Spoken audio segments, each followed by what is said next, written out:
It's no secret that TV shows sometimes bend the truth just a little bit to get audiences a tad more entertained. But then how far is too far? Well, I'll let you be the judge of that as we take a dive into the rather outrageous ways in which Pawn Stars faked itself into an arguably perfect production. I mean, how else would a show about 4 dudes in a pawn shop be entertaining to millions of people, right? I'll actually lay out some stats later about why this could be the perfect TV production, but first, let's begin with the fact that, contrary to what the producers might want you to think, people don't just walk into the gold and silver pawn shop from the famous Sepulveda Boulevard Street in Los Angeles. It's actually quite the opposite. People are pre-selected to appear on the show, and it's only when they're about to film an episode that a person gets to go outside and act like they just walked in.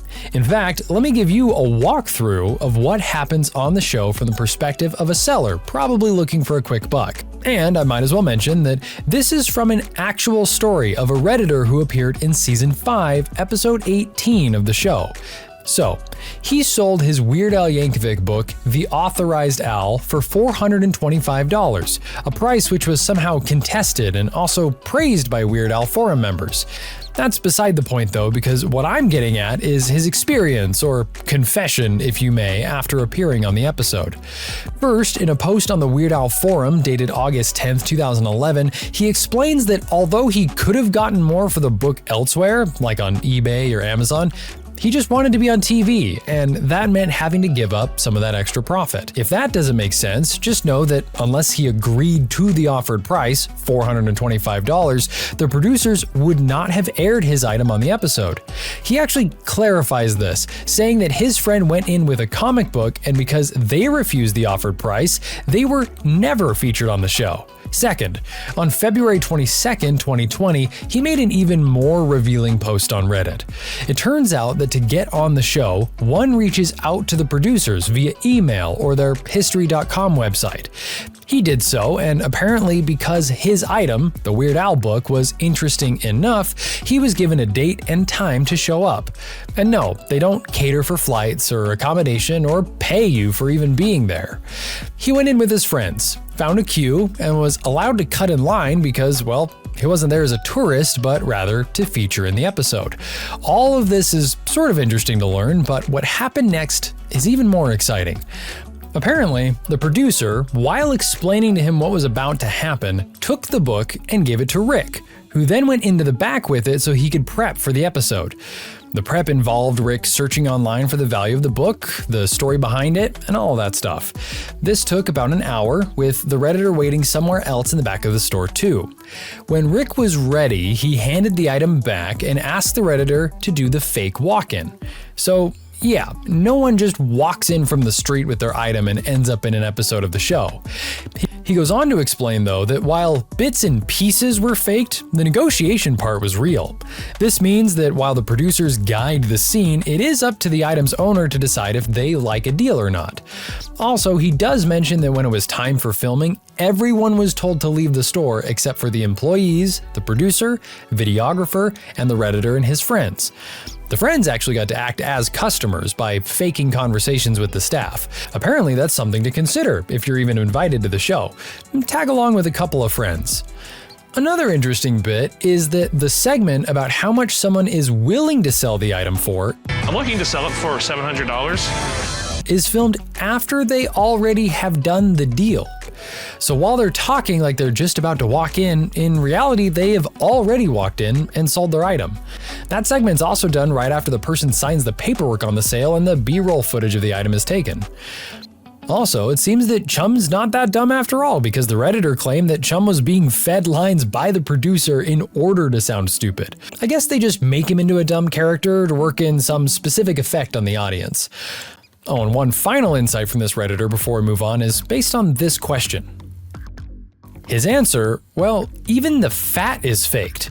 Turns out that only Chum is physically similar to how he shows up on TV.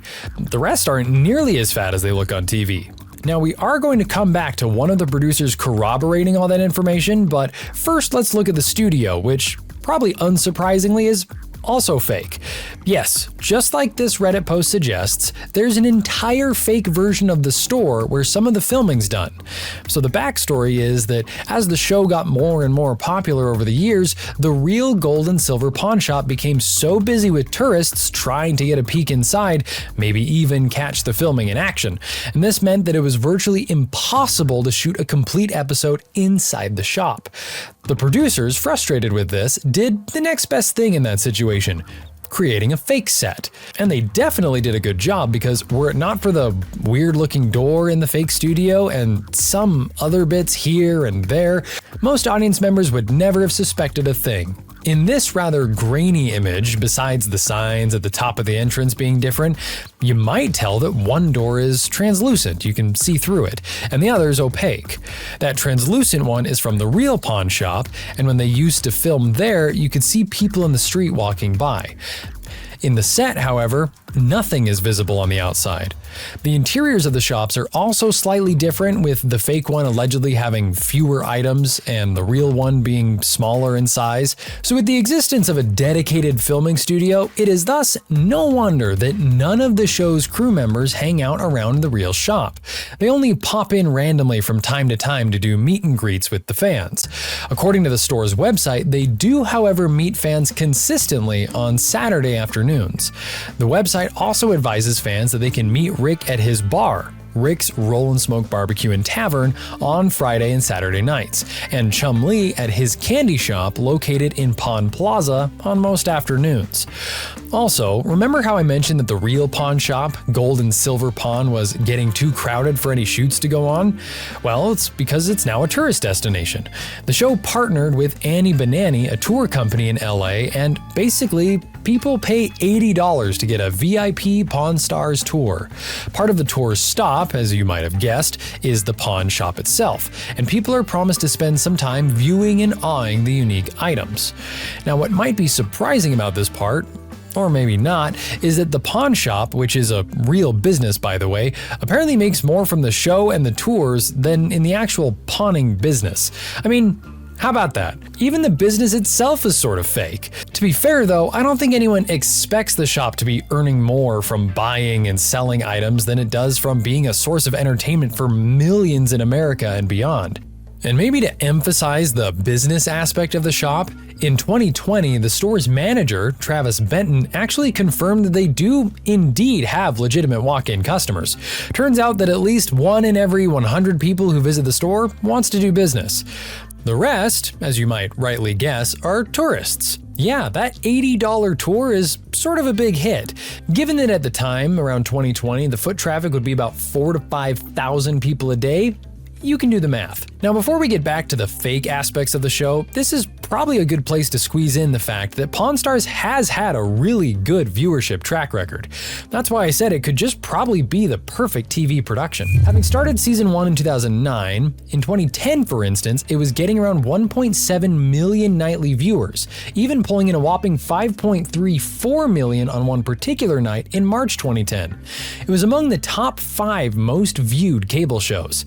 What's even more interesting is that over 24 years later, Pawn Stars remains insanely popular, particularly in the US and the UK markets.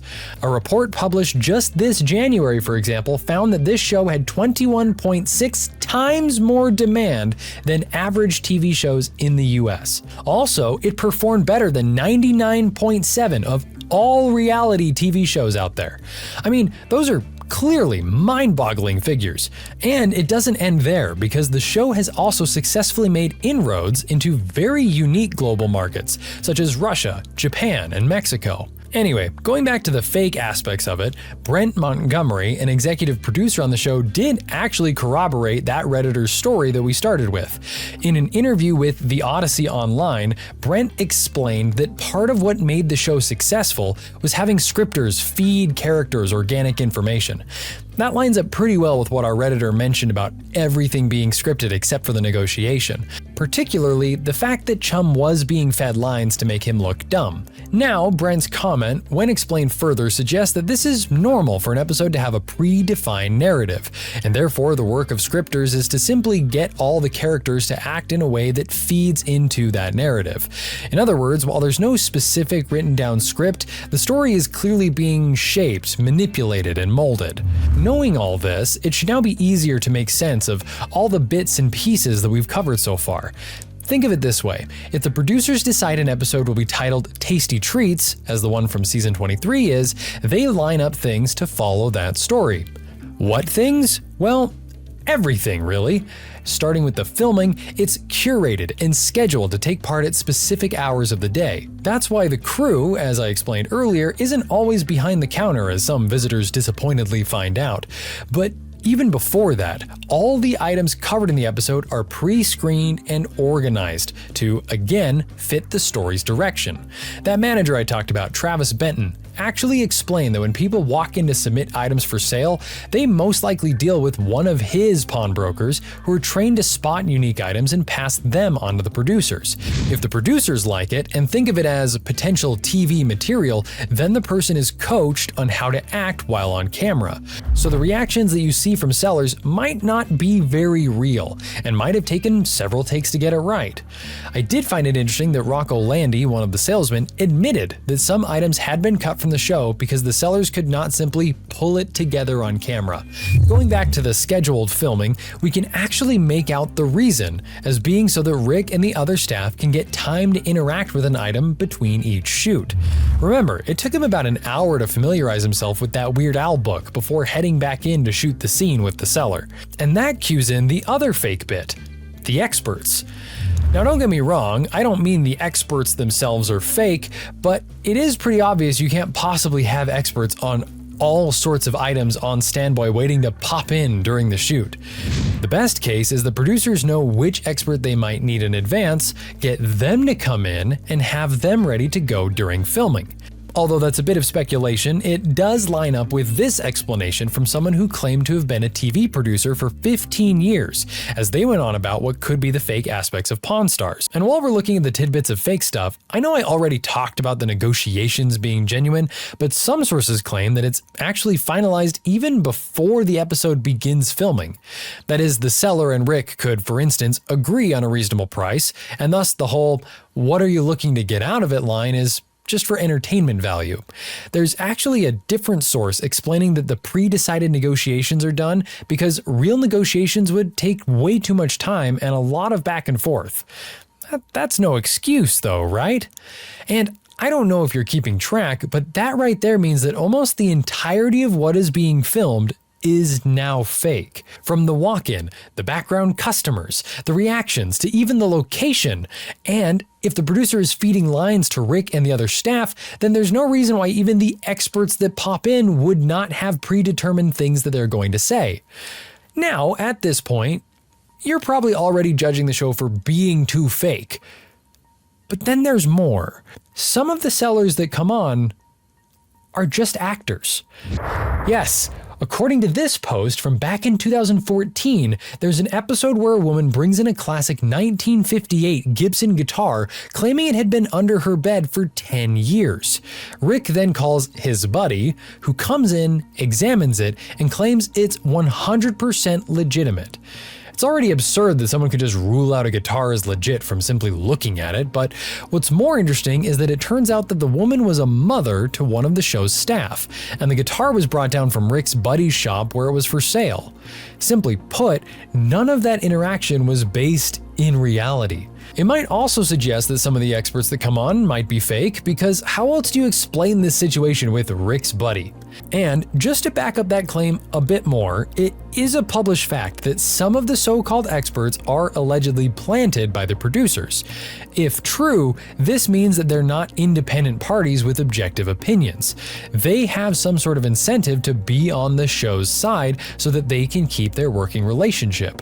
An example is Mark Hall Patton, aka the Beard of Knowledge, an admin at the Clark County Museum System in Henderson, Nevada. As of 2014, he had featured in over 130 episodes and detailed how this exposure increased the number of people walking into the museum where he works. The same goes for Jeremy Brown, who also explained that 3 years into acting as an expert, his business grew dramatically, even moving from a small strip mall to right next to the gold and silver pawn shop. Apparently, if you pay close enough attention, you might realize that whenever the cast is talking about food, they mention Subway.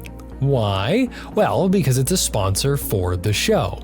So if they were to mention another brand, say McDonald's, that would be a breach of contract. It's not difficult to imagine that the producers can control as much as when the cast talks about food just to meet the quota of how often the Subway brand should be talked about. It's a pretty little detail, maybe a bit speculative in explanation, but it's so telling nonetheless. A comparable detail would probably be the celebrity features that just so happen to be in the shop when filming's done. I mean, there have been several celebrities on the show, from Steve Carell of The Office to Bob Dylan. Given how well celebrities manage their appearances on any commercial production, it's hard to imagine that these guys simply stumbled onto the set and got featured in the episodes without prior planning.